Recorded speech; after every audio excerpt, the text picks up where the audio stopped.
We can begin.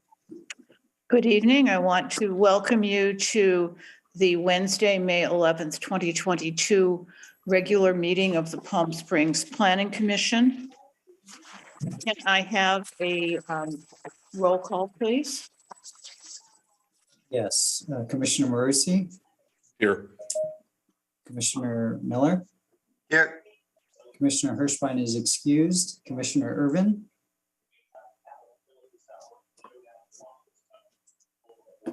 You're muted, Commissioner Irvin. Here. Thank you. Commissioner Layan. Here.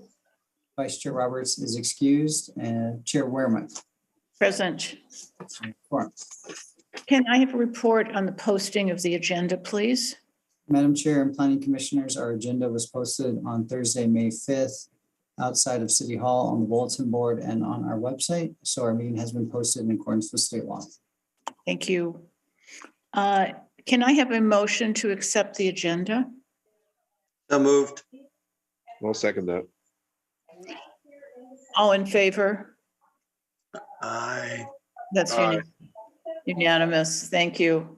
Public comments. This time has been set aside for members of the public to address the Planning Commission on consent calendar and other items and items of general interest within the subject matter jurisdiction of this commission. Please note that the Planning Commission can't take action on items not listed on the posted agenda. Each speaker will have 3 minutes. Testimony for public hearings may be offered at this time or at the time of the hearing. As there are no public hearings, members of the public who would like to comment on item 1A and 3A are directed to comment under this portion of the agenda. Are there members of the public who would like to speak? We have one raised hand from Mr. Dan Wyabell.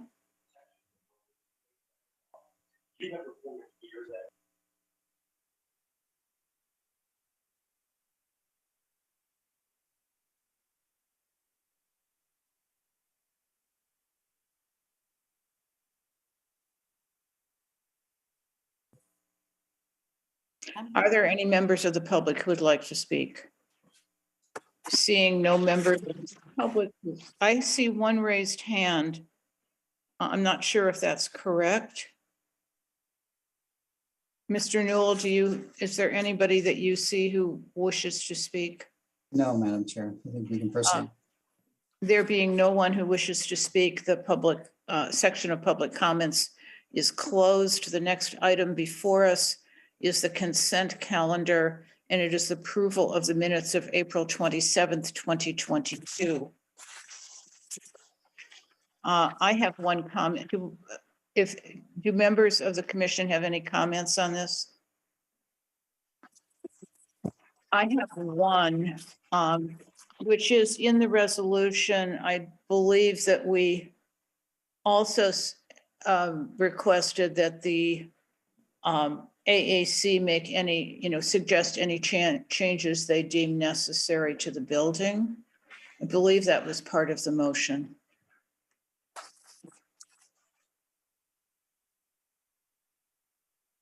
Is there someone who would like to move this item?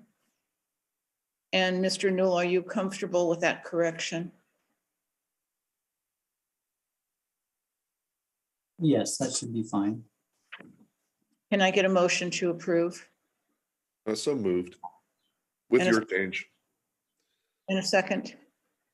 Second. Can you call the roll, please?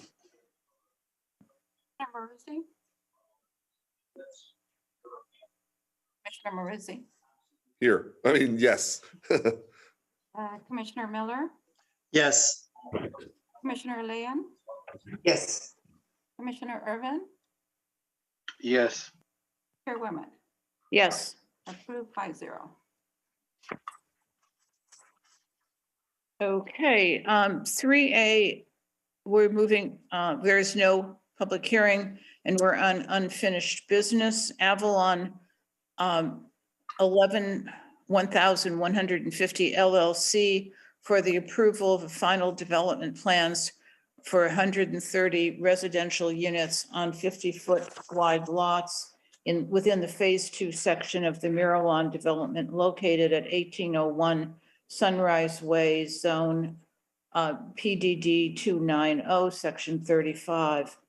Can I have a staff report, please? Yes. Thank you, Madam Chair and members of the Planning Commission. Good afternoon. So the site term first came to you on January 12th, 2022, and it is for the final development plans for 130 single-family residential units. This will be going to the Phase 2 section of the Miralon development.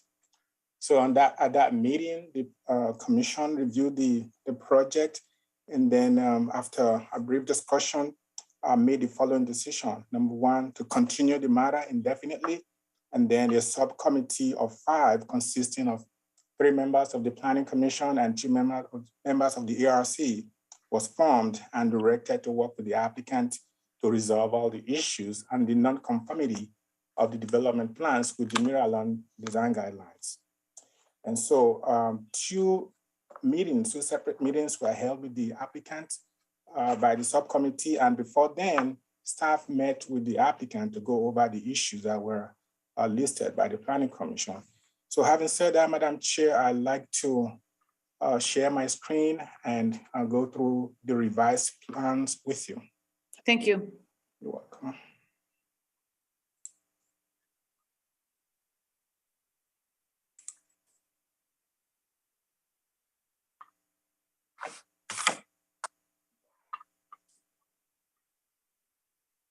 Okay, can you see my screen? No, we can't.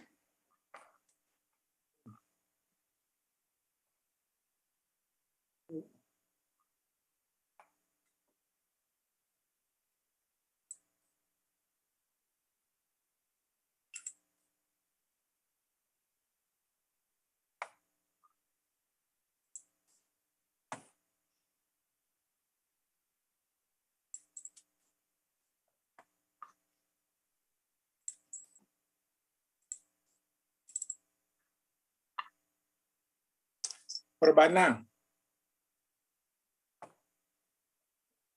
We see the PowerPoint, yes. Yeah. Okay, is it showing now? Yep. Okay. All right. Okay, sorry about that, Madam Chair. Okay, so as was submitted to you on January 12th, the overall scope of the project remains the same. Again, it is for 130 single-family residential homes. And as also proposed, the plant types will remain the same. There are 5 different plant types designated as plant 1, 2, 3, 4, and 5. And there will be 2 separate floor plans. The elevation types are 2. They are designated as plants A and B. As for the mass and scale, plants 1, 2, and 3 are all single stories, and plants 4 and 5 are 2-story buildings. The home sizes will range from 2,203 square foot to 2,794 square foot. Those have not changed. So the issues that staff has determined with the revised plans are that some of the plans are still not consistent with the Miralon design guidelines. Specifically, the plants B did not follow all the comments made by the subcommittee have not been incorporated, especially regarding the roof lines of the homes. And I want to point on the materials that are being used. The use of vinyl windows, on the window frame says that it's not allowed by the Miralon design guideline. But I want to remind the Planning Commission that on March 13, 2019, the Planning Commission actually waived that requirement from the conditions of approval, although we did not amend or delete that requirement from the Miralon design guides. What it says specifically in that conditions is that this requirement will be determined on a case-by-case basis. Can I interrupt for a second? Didn't it say that fiberglass windows are allowed? It says that it will be encouraged. That's how the Okay. language goes. Yes. And also, and finally, the color that are being proposed need to be updated. Some of them seem dated, so the applicant will work on that. Overall, a lot of the plans will need additional changes, especially again on the Plan Bs. Majority of the comments made by the subcommittee on Plans A have been incorporated. So when the applicant is called upon to make a presentation, they will be given explanation as to why the Plan Bs were not changed. So that will be during their presentation. Again, this is the overall site plan of the Maryland development. As mentioned, these plans will be going to the phase 2 area of the Maryland where I'm pointing my cursor to right now.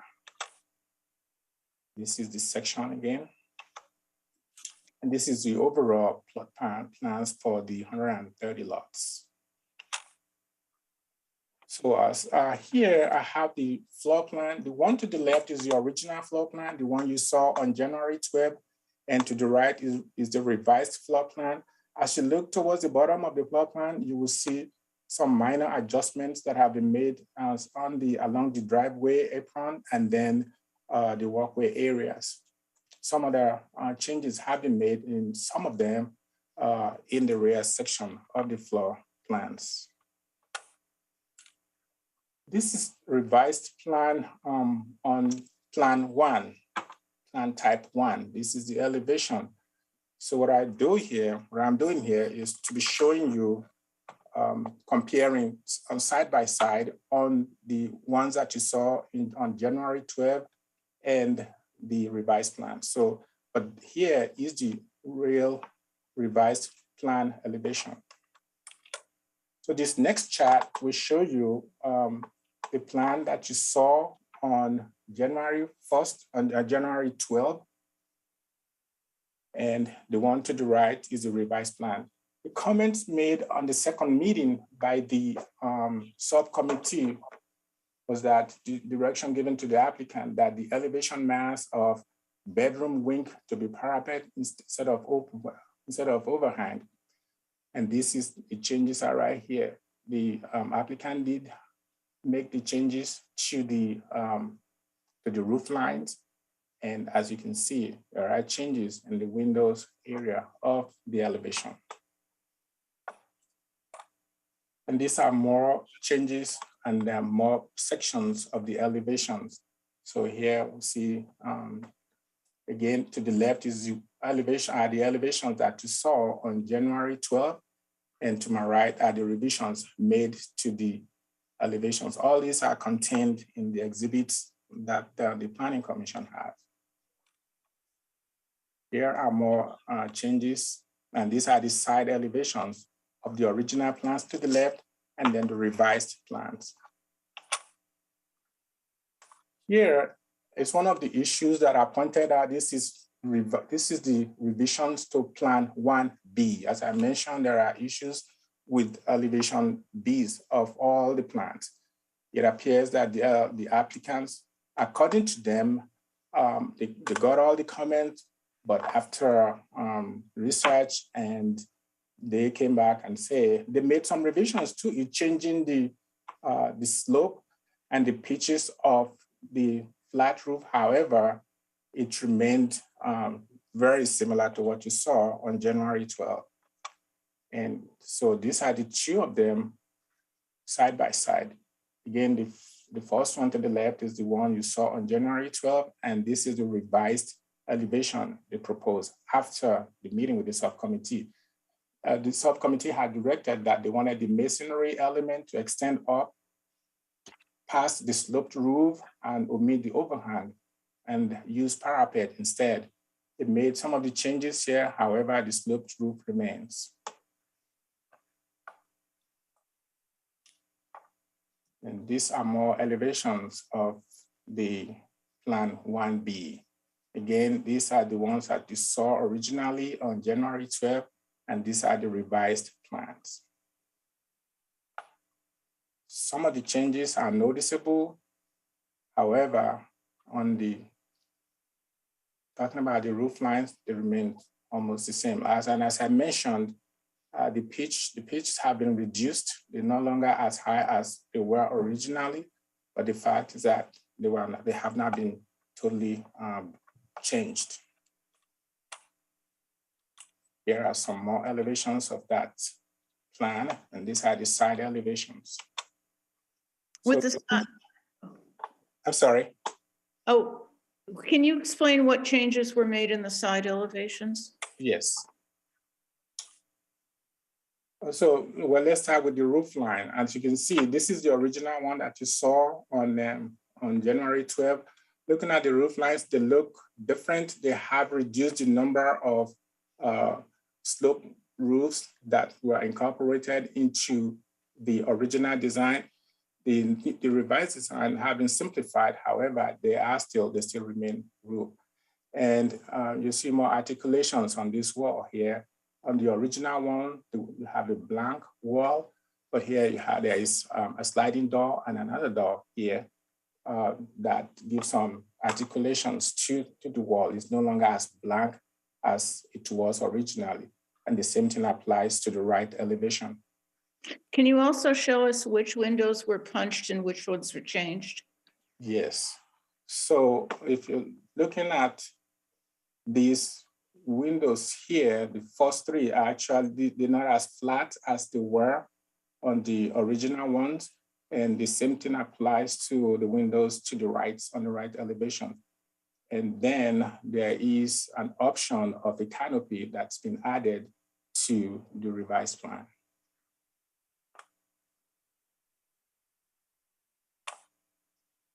This is the floor plan of Plan 2. So looking at the overall spatial arrangement of the floor plans, the noticeable changes occur in the front. Looking at the driveway pattern, a little different than the one you saw originally, and then the walkway areas too, the same thing. It was solid on the very first one that you saw, but there have been minor changes made to it. The same thing with the layout in the back. So this is the revisions, revised Plan 2A on the A elevations. Again, looking at the roof lines, they are different. You will see that they will be different than what you saw originally. Looking at them side by side, you can see the difference on this plan. Again, they have slanted angled roof. Here it is flat.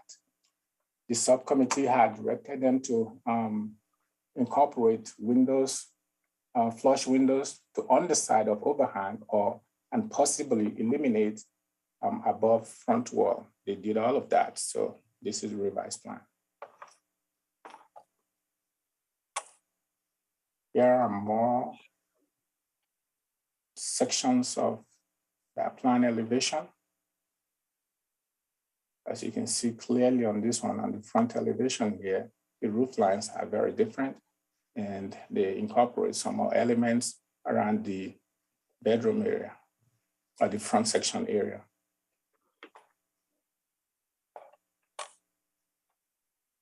Same thing applies to the window. So this is a very clear example of some of the changes that have been made on this elevation. So as you can see here, you only have these three windows, and then you have this long block wall on both sides of the left elevation.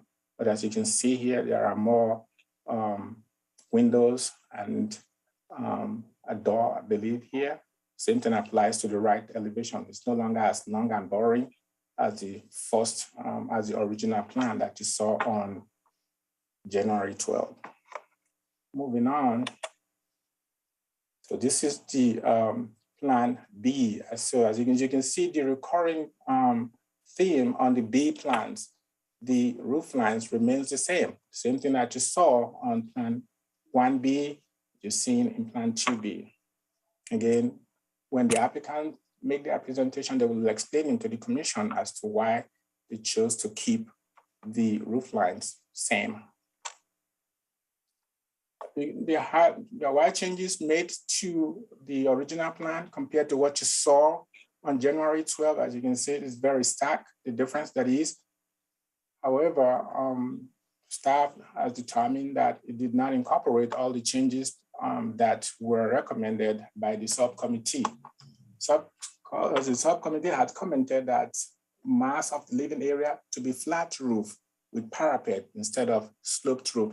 Again, it was simplified, look a little bit more simple, not as busy as the original plan shows. However, this is the revised plan. Here are more sides of the elevation. So as you can see, the original one looks a lot busier and it's been simplified over here. And these are the side elevations. So more recurrent theme. The side seems to have been added more articulations and more bricks, no longer as blank, as boring as it appeared here on both sides.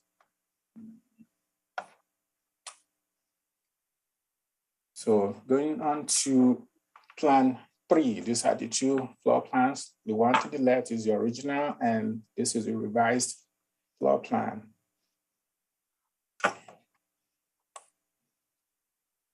And this is a revised plan. This would be the street view of plan 3A.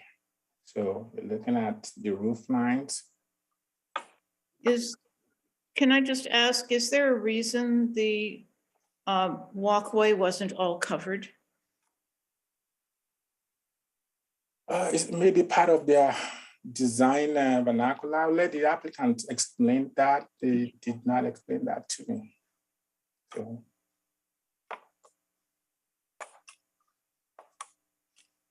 So as you can see, there is a stark difference here between what you saw on January 12 versus the revised plan on this plan 3A. The roof line again is changed. And then this is the element that the ARC had asked for. They incorporated it into the plan. There are more sections of the elevations. Again, this is the plans you saw on January 12 versus what you are reviewing today.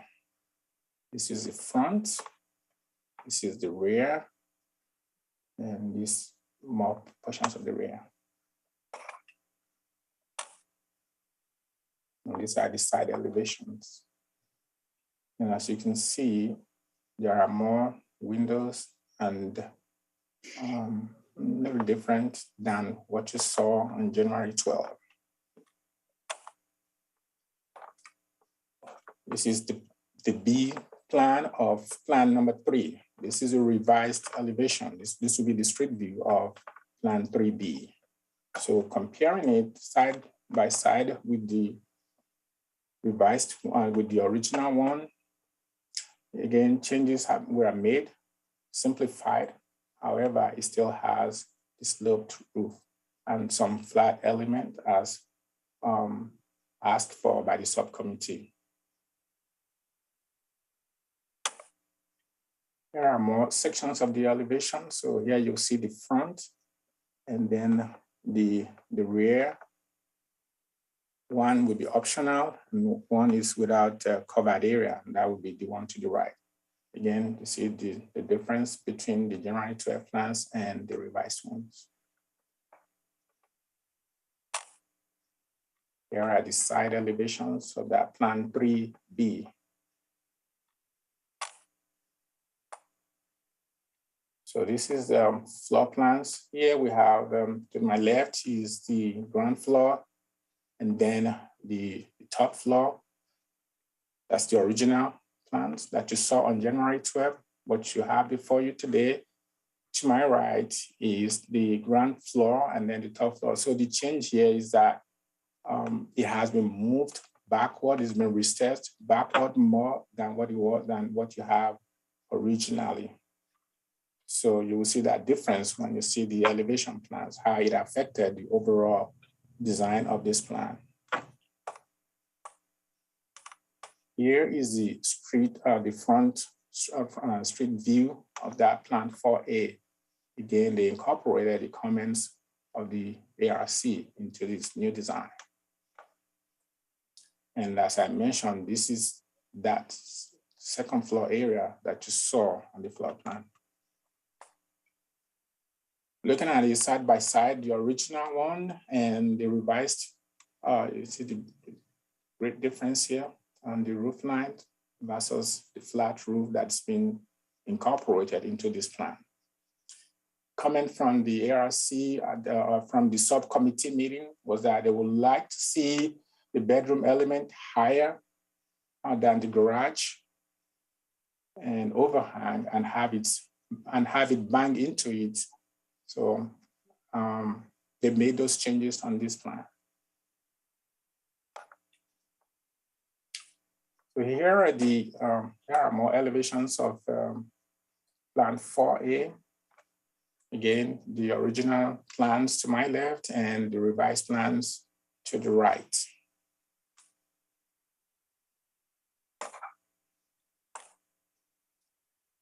And these are the side elevations of the same plan 4A. So now we go to the B plan of plan 4. Again, the roof lines remains the same. However, you'll see the differences between the revised plan and the original one that you saw on January 12. So here we go. Subcommittee had commented that they want them to create anchor with vertical element by extending it to ground. Roof not to become over elaborate. It is simplified here versus what they previously proposed on January 12th. But the fact is that it still remains slanted and angled roof lines.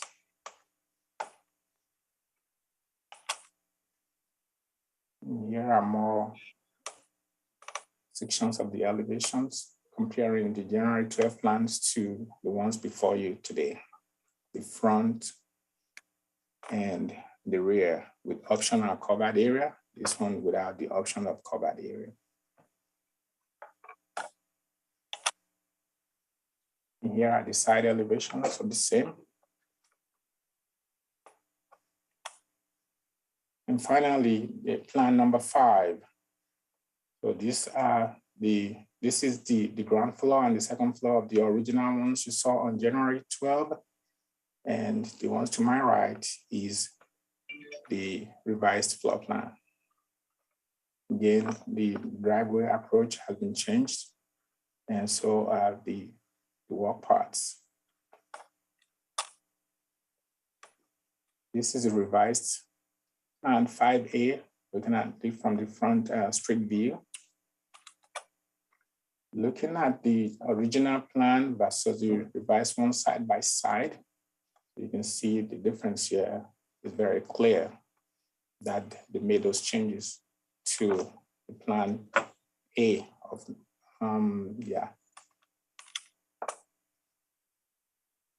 So these are more sides of the elevations, the original one versus the revised one, the front, the rear, the optional, and the one without the option of covered area. And these are the side elevations. So on the left side, you can see they added more eyebrows to the window areas. And finally, the B, the slope pattern remains, the roof lines remains the same. Looking at it side by side, although again, it looks simplified here. This is what you saw on January 12th, and this is what you are seeing now. And here are more sections of the elevations. The front, and then the option, the one that has the option of a covered area, and this one without that option. And these are the side elevations here. Color materials, and So, Madam Chair, that will conclude staff presentation. Our recommendation will be, because of the issues that I identified earlier, we'll be recommending to the Planning Commission to return this item to the subcommittee to go over the issues that was enumerated and have ARC review the final proposal for final approval. That will be staff's recommendation. I'm available to answer your questions. And as I mentioned earlier, the applicant is here, the applicant and the team, to make a presentation. They will, in their presentation, they have street view plans, they have flyby plans to show you that you asked for originally. However, this will conclude the staff's presentation. I'm available to answer any of your questions. Thank you. Let me, if you can take this off the screen for a minute. Thank you Yes. very much You're welcome. for that thorough presentation. This is before the commission for questions first of staff. And I can't see hands yet until this comes down. So if you have a question, speak up. Should I take that as no questions? I have some. Yes. Mr. Commissioner Miller. Yeah, my only question for staff is, could you clarify or confirm what elements, if any, still are not meeting the specific Maryland design guidelines? That's what I was having a little trouble deciphering. Yeah, so looking at the three variations of design in the design guidelines, there are no sloped roofs. So those roofs are not consistent with the three types of variations contained in the Maryland design guideline. But I will point out that in two of the previous, at least one of them of the previous final development plans approved by the Planning Commission, specifically for Christopher homes, we did approve some homes with sloped roofs. So those are the main concern that staff has, unless Planning Commission specifically approves it, like it approved the previous builders' homes, staff will still remain that it is not consistent with the design guidelines. That and the fact that the use of vinyl was eliminated by Planning Commission's action in March of 2019. However, I did say that they will make that determination on a case-by-case basis. So if in this case, you also determine that you are okay per that Planning Commission condition, then staff will be prepared to move along with it. Are there additional questions?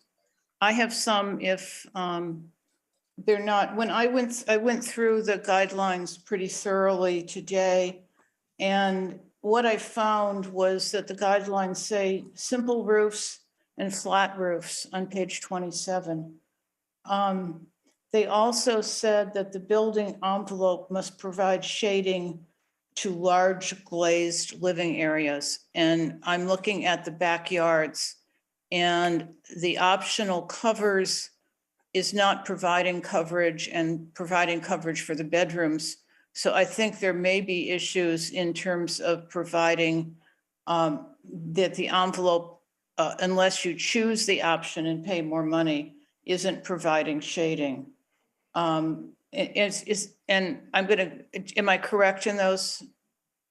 Yes, you are correct. That language is contained in the design guidelines. And then there was another issue that got raised for me by one of the other builders. When they came in, we had a number of very serious complaints with Woodridge that the windows that were provided when they did the vinyl, I believe, they leaked through, and sand was blowing into the houses and the windows were leaking. And I know that we, because I sat on the original design guidelines committee, required 3/8 gravel because of wind conditions. But the question is, how do we deal with this? I tried to talk to a couple of architects today regarding the wind blowing, the sand blowing through the windows.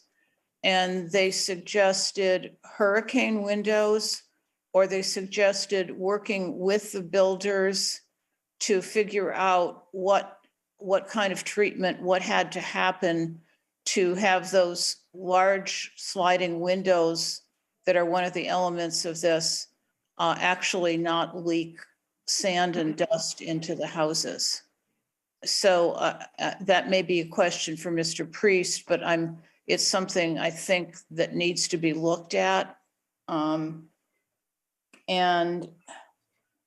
those are the other one, and is that all four sides of the buildings need to be articulated.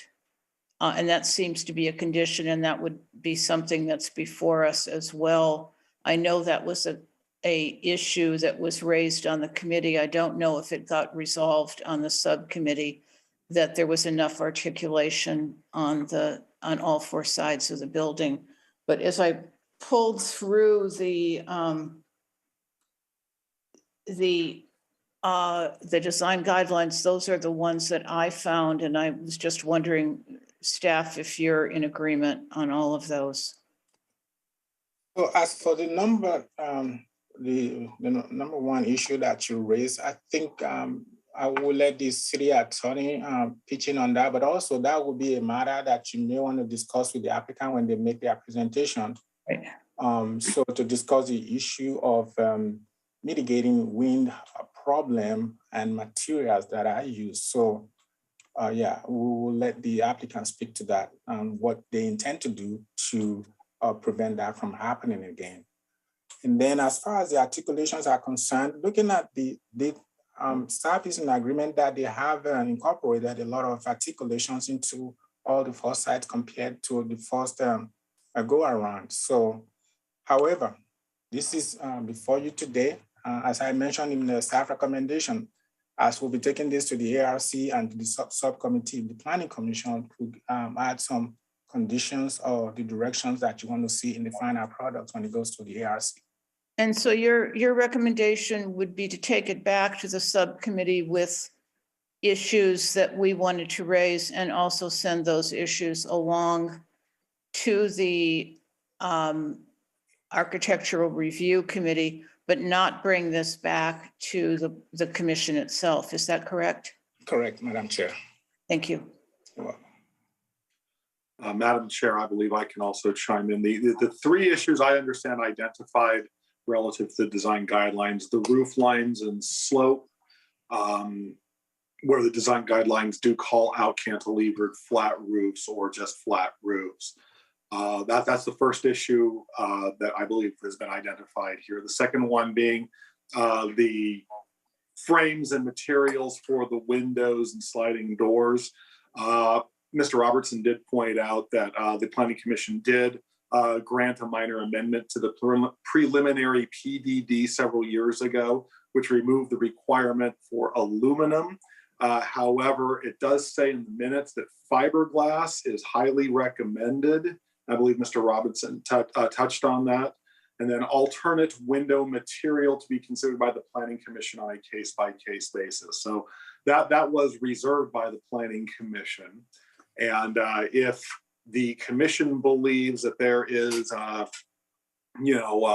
possibility that alternate materials may, be insufficient to deal with leaking sand, blowing objects, things like that, I believe the commission could insist on a different, sign off on a different material that it believes would, provide that proper insulation besides fiberglass. And then the articulation on four sides, that's informational. And I agree with Mr. Robertson if you want to talk to the applicant about that. And the shading is also and the shading, that's correct. Envelope providing shade. So if there are no more questions, if the applicant is here, I believe they were also requested to provide streetscapes and if they could do their presentation. So that Brad Shuckhart for Avalon 1150. We have Dan Wybell and Colin Liu from Robert Heidi Architects who will give the presentation. To set expectations properly, and I will apologize to the committee and Edward. Edward asked me earlier today if we had fly-throughs, and we had prepared those for the initial submittal, though we never presented to the committee that day. Those, quite frankly, are very cumbersome to produce, and until we have a more refined design that has broad consensus, it's not effective to continue to iterate in that regard. So the package that you see, which is some 111 pages, which does include the elevations for each, and we have bird's eye views, which we can run through, is the extent of the graphic imagery, in addition to all the 2D images and everything that makes up that more than 100-page document. But we don't have the video that I misrepresented to Edward that we had. So I apologize in advance for that. Just as a question, do you have streetscapes? We've seen them for each of the other projects that have come before us, where they presented both the golf course view of the houses and then also the street views of the houses, so we could see what the streets with your newest rendition looks like. Yeah, so on a plan by plan. Yeah, okay, so thank you, Colin, for the correction. So Colin will run through that. I just wanted to make one or two additional statements before I turn it over, which is to say, I personally believe that we have done significant work and made very reasonable and meaningful changes to the submittal from the first to this now latest submission.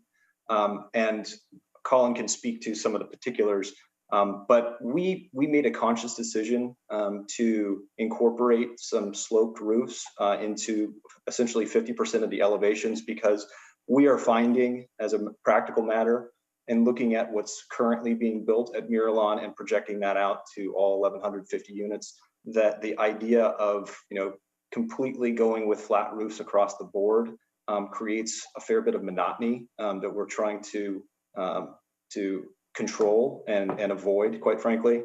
And I will say further that through our various conversations with staff and the subcommittees, we have been consistent in showing an elevation for each plan type that has a sloped roof. And until today, the first submittal, it was very clear that the version that we proposed was not going to cut the mustard. And we've worked hard to simplify those sloped roofs, first taking the pitch down from 3 to 12 to 2 to 12, which comports with a more traditional mid-century modern type home. And you'll find many examples, obviously, of authentic mid-century homes in Palm Springs that have a 2 and 12 pitch. So that said, I want to try to reframe the conversation around one, trying to be as authentic as possible, whilst recognizing that we're in the 2020s, not the 1960s, and so there are certain demands from modern buyers, and there are certain technologies that exist that incorporate higher energy efficiencies and things like that we've tried to include here at the end of the day, while still offering a quality product that creates some diversity within the community. So with all of that said, Colin, I'll turn it over to you. I know we have limited time and I don't want to keep going on. So please take it away, and then we'll be happy to answer any questions after Colin's done. Okay, great. So I'm going to request to share my screen.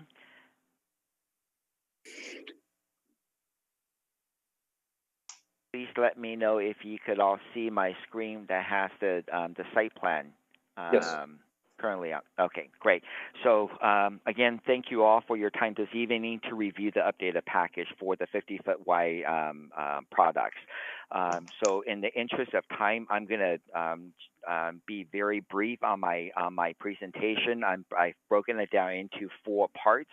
First, I wanted to share with you the refinements that we made to the site plan based on the planning commissioner's comments, as well as the comments received during the workshops. Second is the floor plan revisions. Third are is the elevations.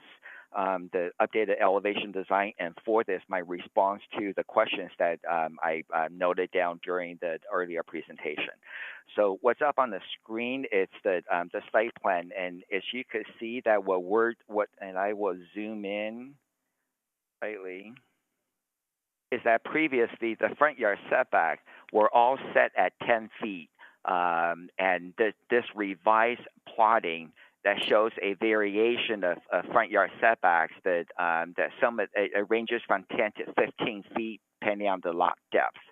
And also we've included for all the corner lot condition, try to plot a plan 3 or a plan 4 with a side entry. So the front door, since the front door is facing the side, so rather than coming in from the right side street, we're proposing to have the entry path coming straight from the other street.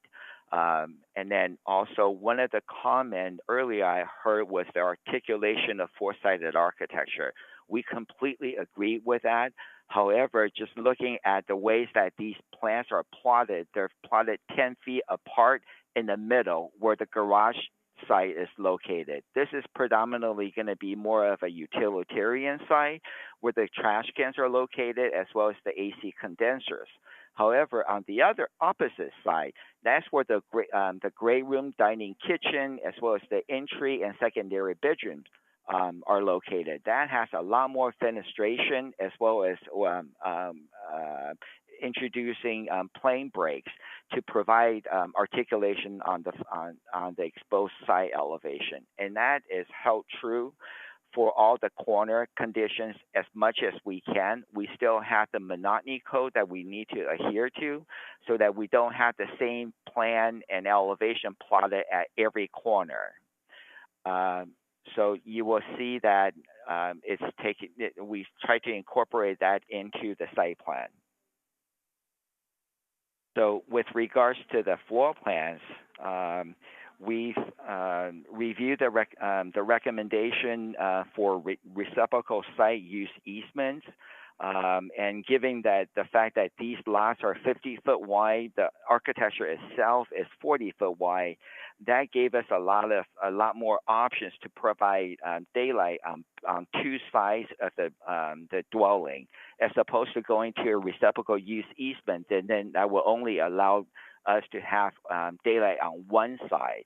So we think that we're going to reserve that reciprocal use side yard use easements for the narrower product, the 40-foot and the 45-foot wide SFD lots, where the plans are much narrower. They're 30 and 35-foot wide to utilize the side yard reciprocal use easements.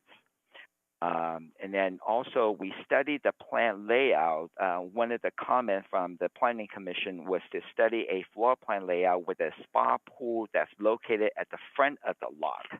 However, if you look at what's up on the screen, that given the fact that the San Jacinto mountain range is located due west of the site, and there are only a handful of lots that has the west facing, predominantly this string of lots here, as well as this string of lots here. Those are the only lots that could take advantage of the swimming pool that's located at the front, at the same time being able to enjoy the San Jacinto mountain range view. So after the discussion with the subcommittee in March, we decided that this is not we abandoned this approach, but simply introducing one additional plan type to serve 4 to 5 lots is just economically not feasible.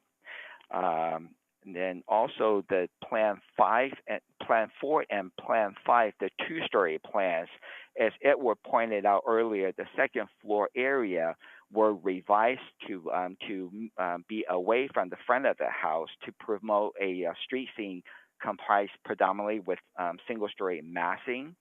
The Plan 5 rear elevation, we also revised that quite a bit. If you could, I'm going to try to pull out this.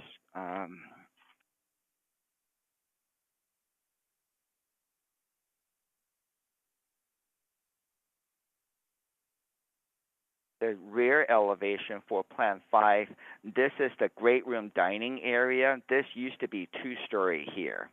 And the planning commissioner's comments was that we need to revise the building massing to be more horizontal and more linear. So this was the play height over the great room area has been reduced down to 12 foot tall, 12-foot height seating with transom window above. These these deep overhangs that we're providing, they're 24 inches overhang. They're in an attempt to provide some shade over these windows as much as we can, and then but when it comes to the B elevation, I know that Edward pointed out in numerous times in the presentation that the B elevations are all still with sloping roofs. This is our attempt to provide a variety in the building massing, while still at the same time provide shade over these windows. So I'm going to I will pull up a supplemental. This is recording in progress. Front elevation street scene. This is the plan 1A, 1B, 2A, 2B, 3A, 3B. And then the bottom row are the two-story plans, the 4A, 4B, 5A, and 5B. So the sloping roof elevation, yes, it is not included in the approved Maryland design guideline. However, in an attempt to provide variation to the roof form, as well as providing shade over the windows, we just simply are unable to come out with enough variation with all flat roofs with overhangs, and yet provide differentiation among these 12 elevations. I'm sorry, 10 elevations. And then also that in keeping with the rich architectural heritage of Palm Springs, the mid-century modern aesthetic uses the 2 and 12 roof pitch very often. And then also, as Edward pointed out, Christopher Holmes' product in Maryland Phase 1 do have sloping roof. They were approved by the Planning Commission, and it was built. So that was the rationale behind the B elevation still holding on to a sloping roof. So with response to the earlier comments about Plan 1B elevation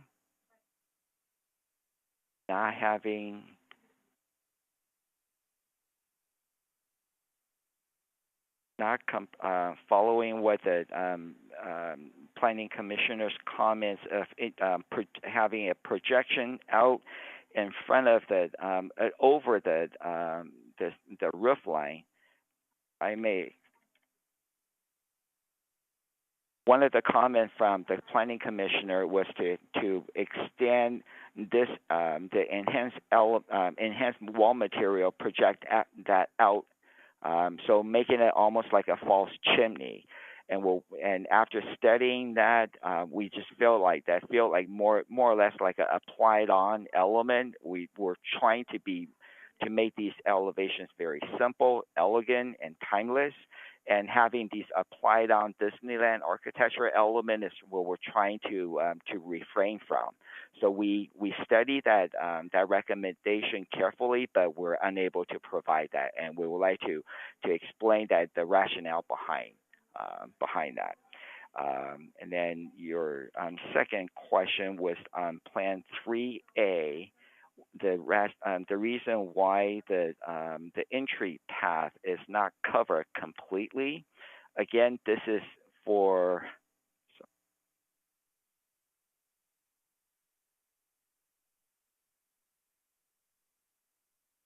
this is the floor plan for Plan 3.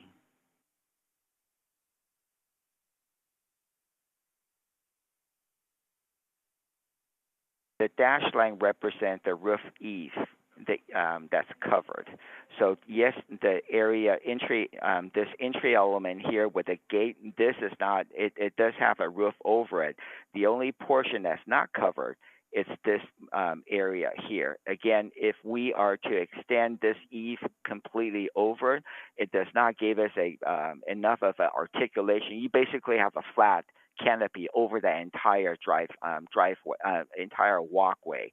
And this is the plan with a side entry. So the right side elevation is a very highly visible elevation. That was the reason why we did not extend the roof over the entire entry walkway. With regards to the vinyl windows, the comment about leaking sandward dust, I did not work on the Woodbridge Pacific product, so I cannot speak for regarding the type of window, vinyl window or door manufacturer that they're using. But I could assure you, as a home builder, this will be a customer service nightmare to have any type of leaking window or doors. So I think that if we are to be able to specify a higher grade vinyl window or sliding doors, this issue can be eliminated. So I think that addresses most of, hopefully that addressed most of your comments. And again, I'm available to answer any questions you might have. Are there any questions of the applicant?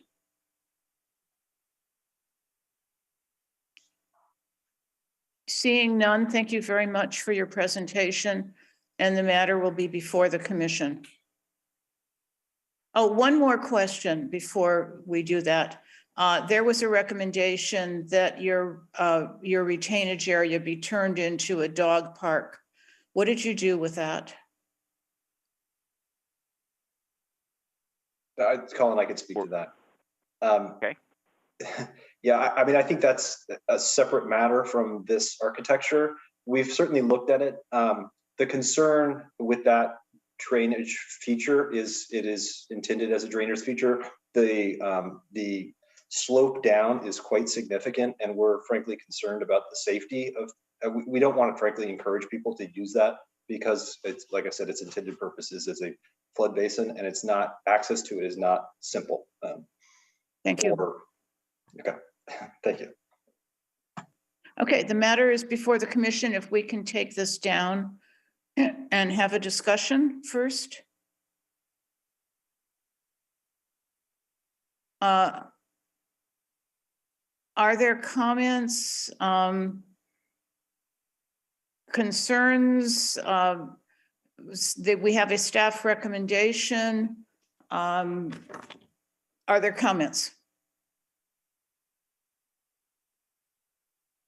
Seeing Commissioner Miller. Yeah, just a couple comments. I mean, I was not here on the commission on January 12th. I started on January 26th, so I missed this when it came before the full commission first. So I had to sort of catch up to speed quite a bit. I think there's been significant improvements made in the plans from the January 12th version till now, certainly. But I also have a great deal of respect for the commission that was here on January 12th and for the subcommittee. So I'm going to defer to a great extent to the subcommittee as far as recommendations. But I do want to say that significant improvements have been made. And so I'll support whatever the majority of the subcommittee members believe is appropriate. Commissioner Alain, you have a hand up? You don't? I did not have it up. I would just echo some of what Commissioner Miller said, and that I intend to listen to the thoughts or opinions of my colleagues who were more involved in the details, and frankly, who are better schooled in architecture than I will ever be, because I respect their opinions and the detail with which they looked and worked as a subcommittee on the project. Commissioner Maruzzi, and a member of the subcommittee. Yeah, I'm a member of the subcommittee. the level of detail that the architects on the subcommittee discussed was tremendous. It was beyond my capability, certainly, because I'm not an architect. It's unfortunate that Mr. Hirschbein isn't here today because he had lots of thoughts and was very involved in all of the discussion as relates to the details. So first of all, I don't think it would be appropriate to send it back to the subcommittee at this point because the kinds of discussions they were having would have been better at the Architectural Review Committee level. They were very similar, and I think they could handle it, and it wouldn't need to go back to the subcommittee. Regarding the sloped roofs, apparently we've approved those in the past. I don't know what the circumstances were. I don't know if it was to alleviate the flat roof everywhere, and I don't know. But I personally think that it would be a good idea to have some slope roofs to eliminate monotony. I can speak as a member of this subcommittee and all of the ones before it. I don't think they've finished with the roofs on the B plan. Some of them have as many as 7 planes on them. And that is incredibly busy. I took a drive today through Toll Brothers, which is selling exceedingly well and very close to me. And if I see a slope, and I do see a slope variation, I might see one sloping up to the front or sloping to the back, but I don't see 7, and I don't see the numbers of variations. So I think those roofs still need more work. I would send it back to AAC with that recommendation. I do think that the colors are dated on this. Again, the colors you're tending to see that are selling right now are whites and grays, and they're not tans and browns. They've improved it, but it still has some datedness to it. In the rear yards, the last time we had Woodbridge in front of us, we did require that Woodbridge, and the lots that go down to the golf course or the old golf course area, the green, we required that they create a path of travel so that they don't put the pools in front of where the exits are into the golf course and create an assumption that people will actually use that exit out onto the green and public space. That's one thing that's there. The other is the overhangs and the shading. I do think it is an issue that they create the back 11 feet or however long that overhang is as an option as opposed to a requirement.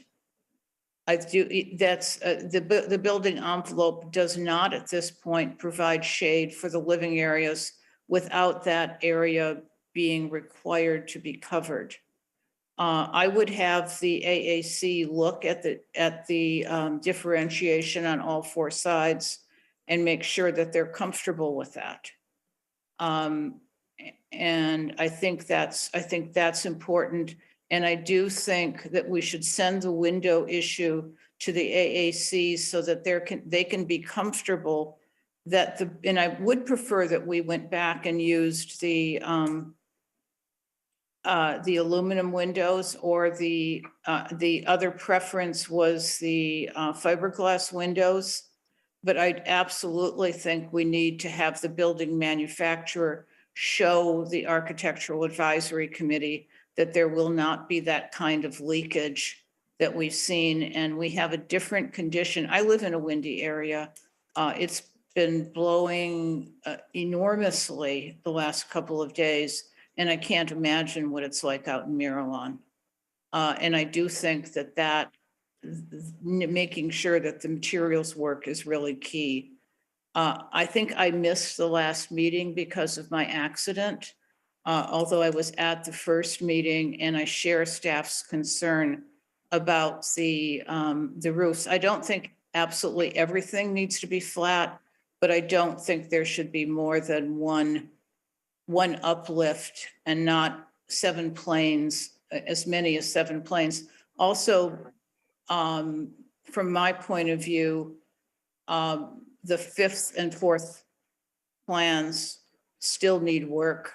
The 5th plan that we were shown, the back, they might have responded to the comments of the AAC, but it's not attractive on the back side of the building, that very long, flat plane on 1/3 of the building. So I think there's work to do if you don't want to send it back to the subcommittee, which I think might be a good start to have the people on the subcommittee work on these issues. If you don't want to do that, I think we should send it to the AAC with these comments.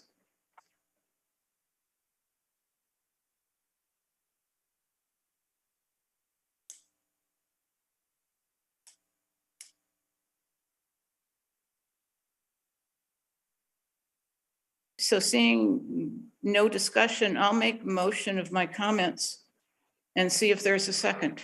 Well, okay, then if there are no comments, I don't think it should go back to the subcommittee. I think it should go directly to the ARC. They're capable of dealing with these issues as well as the subcommittee. It would just add more time to this project, and I don't think it's necessary because I believe the ARC can handle all these issues. I do too. So that I would support your motion, but having it go directly to the ARC. I'm very happy with that. Okay, and I'll second that.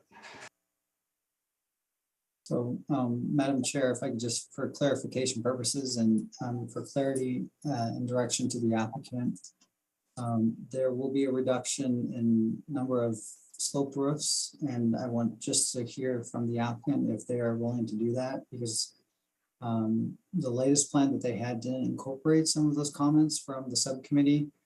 And I think that's an important thing to understand, because ultimately in the end, the ARC will have to deal with this issue. So what we might do is ask the applicant if that is something that they're open to doing for the project, because it seems that as though from the comments that we've heard tonight, that their real intention is to keep most of the roofs as sloped roofs. So I'd rather let the applicant speak to that before action is taken. So I will respond from a non-technical perspective. I think that we've demonstrated a willingness to work with the city's feedback thus far. We will continue to do that to try to simplify. I'm not quite hearing that we need to get rid of the slope roofs on the B elevation so much as we need to simplify them to the extent possible. And we, as we have in the past, will continue to iterate on that to create as much simplicity as possible.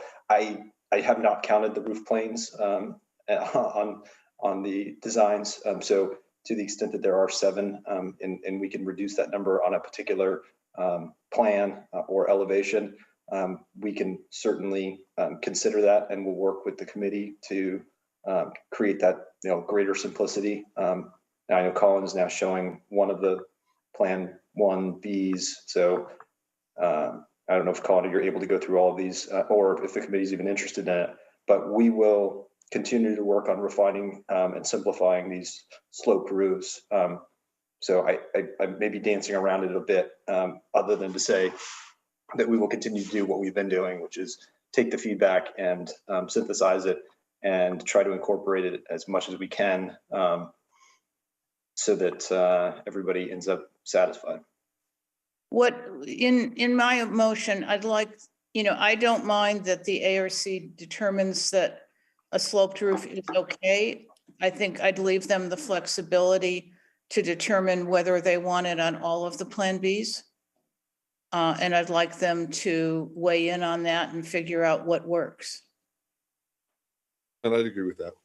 Yeah, and that's what our understanding was when we had the subcommittee meetings, was that the most successful designs were the simplest. The most successful plans were the ones that don't have a very busy roof line. So that was a lot of what we want to make sure that we're addressing as a part of this this motion. So it sounds like the applicant's on board with that. So if we can With that understanding, we can certainly work with them and move it forward to ARC.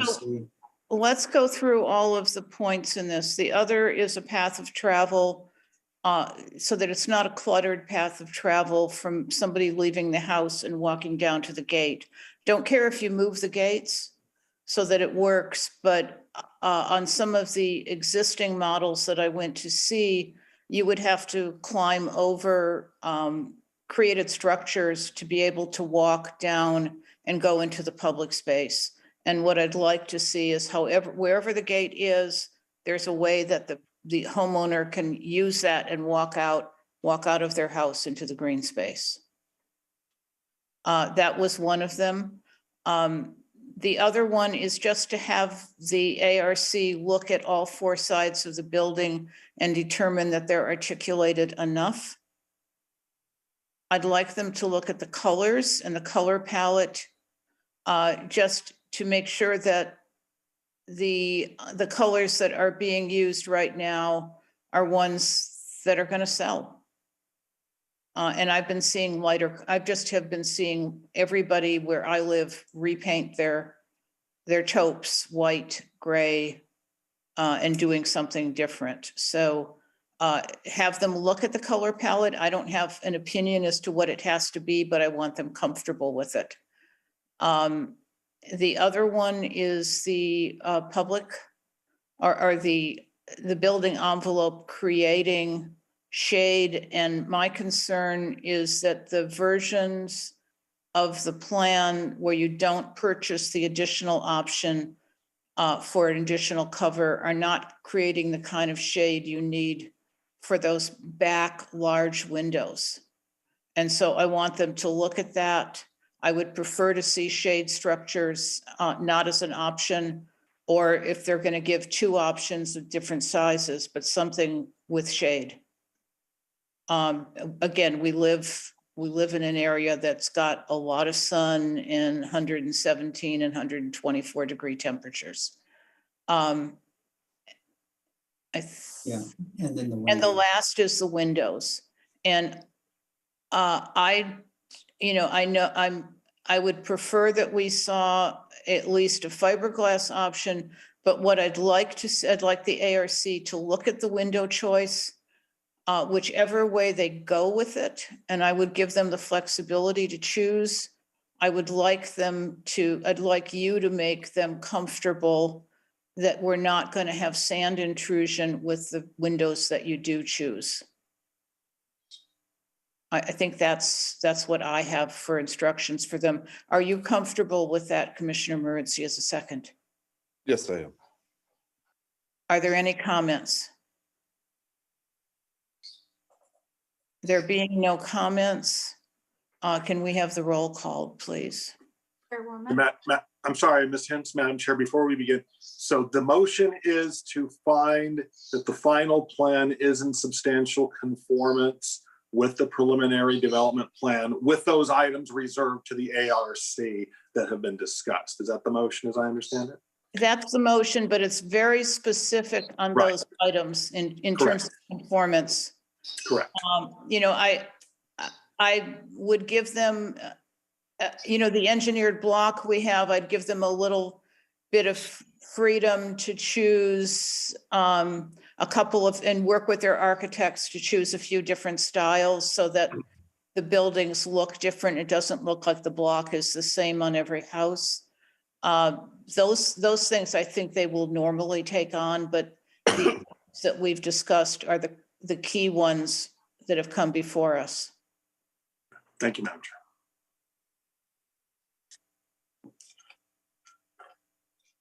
Do you want to call the roll? Chairwoman. Yes. Commissioner Morizzi, Yes. Commissioner Elayan, Yes. Commissioner Irvin, Yes. Commissioner Miller. Yes. Project approved, 5 with 2 absent. Thank you. Thank you very much. Thank you. Thank you. And thank you for the work that you've done so far on this and the work that you probably still will be doing. Undoubtedly. Thank you. We have no new business. Planning Commission reports, requests, and comments. Commissioner Maruzzi. I'm happy to report that the Frontier Communications landscaping that faces Sunrise is being improved tremendously. It must have been due to my comment. Thank you very much. I saw that yesterday and thought of you and thanked you for your comments in my mind. But I'll thank you tonight. Anything else? Commissioner Olayan. Yes, I guess I'm still looking, I think I mentioned this at the last meeting, I'm still looking for a report on the pad elevations at the development just south of Ramon and west of Palm Canyon, where there was some concern. One of the commissioners who had been involved in the approval process indicated that the pad elevations looked way high, and somebody was going to look into that and see before they got further along in actually building. I believe you're referring to the lawn project across from Cody Place. Yes. It's on the south side of the creek. Yes. Between Bilardo and Palm Canyon. Yes. So yeah, that project has been, as everyone has seen, underway. They've been doing rock crushing and then establishing the pads. Our engineers have looked at that. Unfortunately, Mr. Manjares is not here tonight, but I did speak with him before today about the project, and the pads that were approved in the grading plan were for the Planning Commission's approval.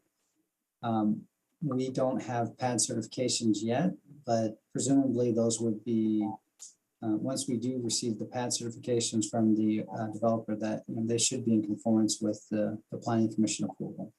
Great, thank you.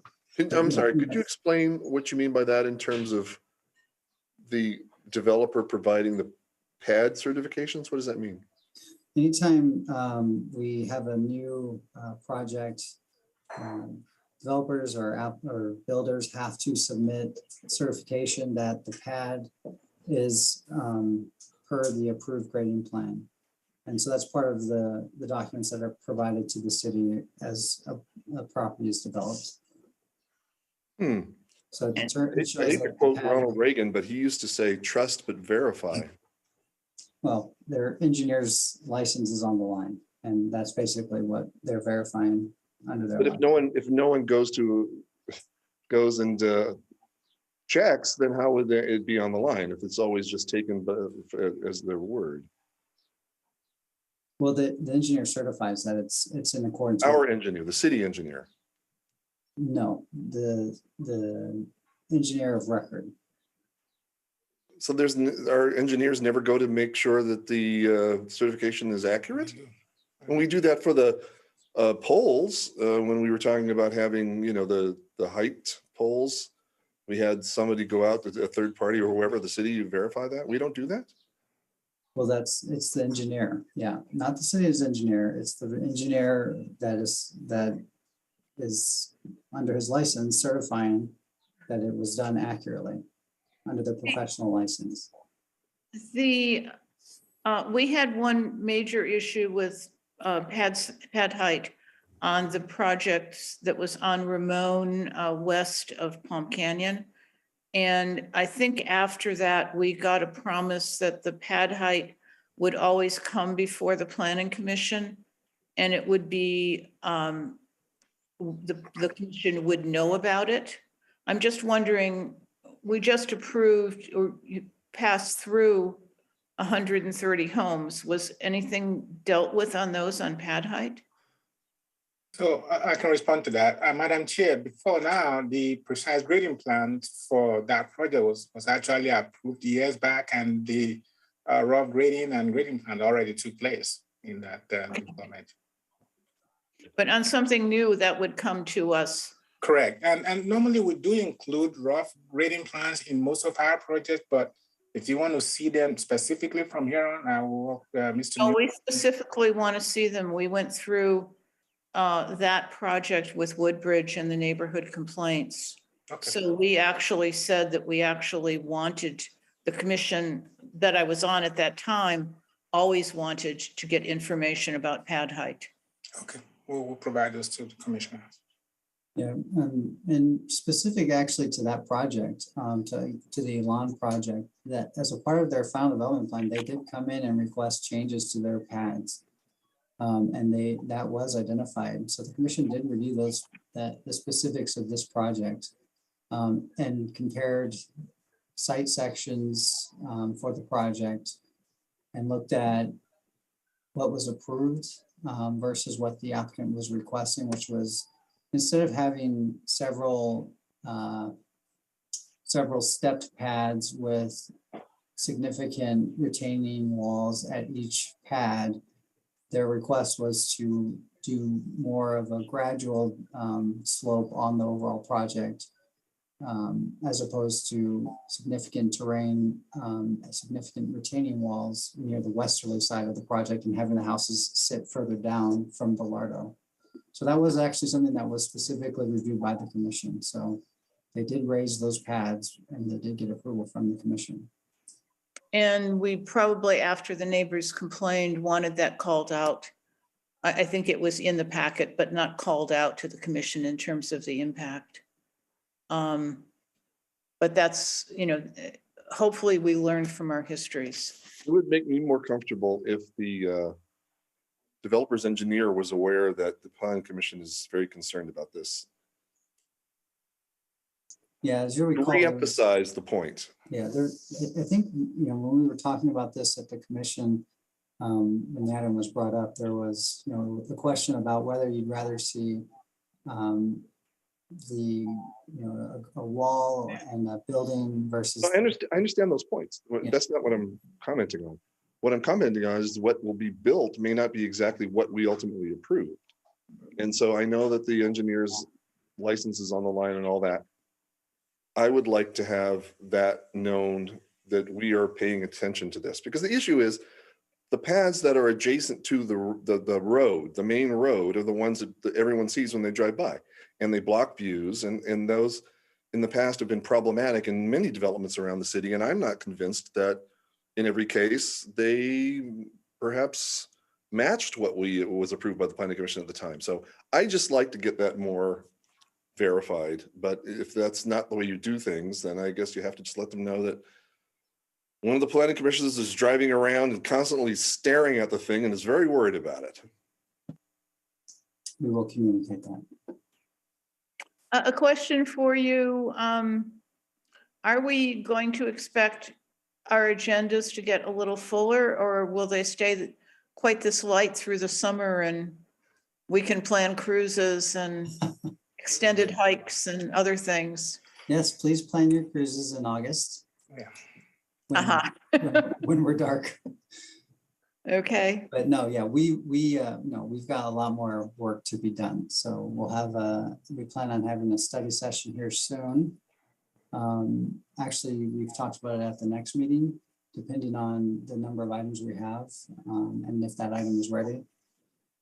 So we do have a few items on the next agenda because we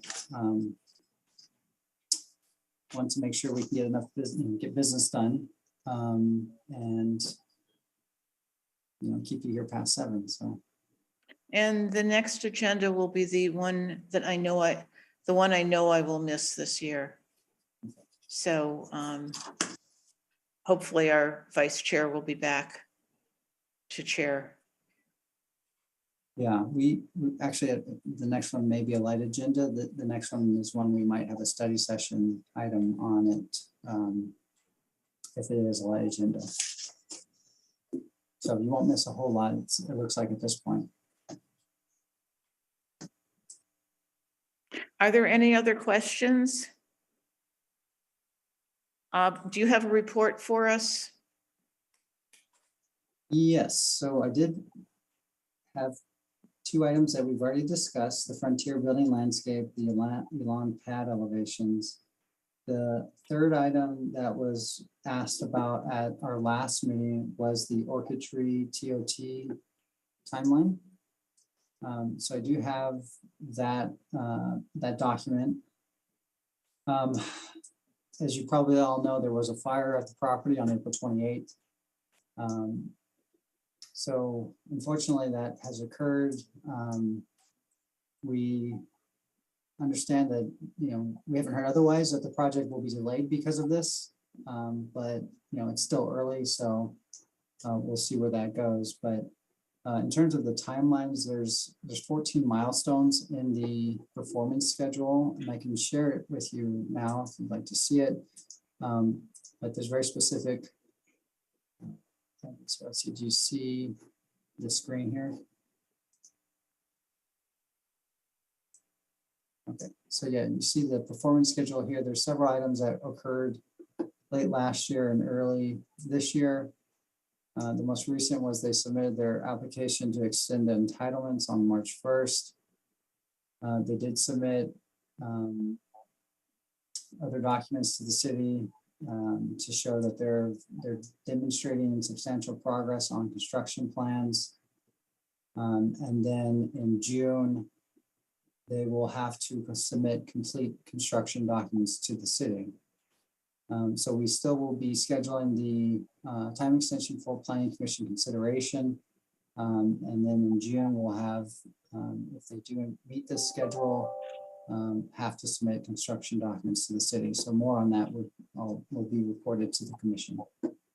But if the commission is interested in this, I can send a copy of this document to you. I think we would all be, yes. Okay.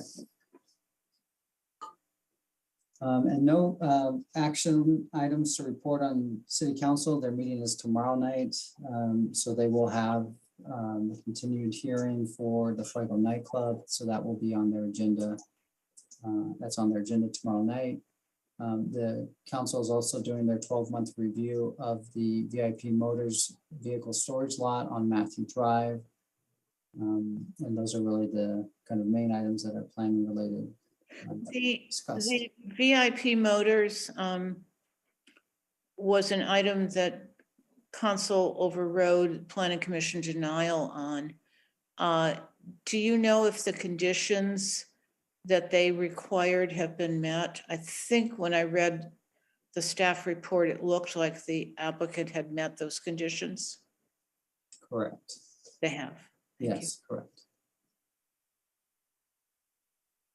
So that's all I have to report. Thank you so much. That being said, I'm happy to say I'm going to adjourn this meeting. Not our shortest meeting, but quite short, until 5:30 on Wednesday, May 25th, 2022. Wishing you all a very good 2 weeks. Thank you.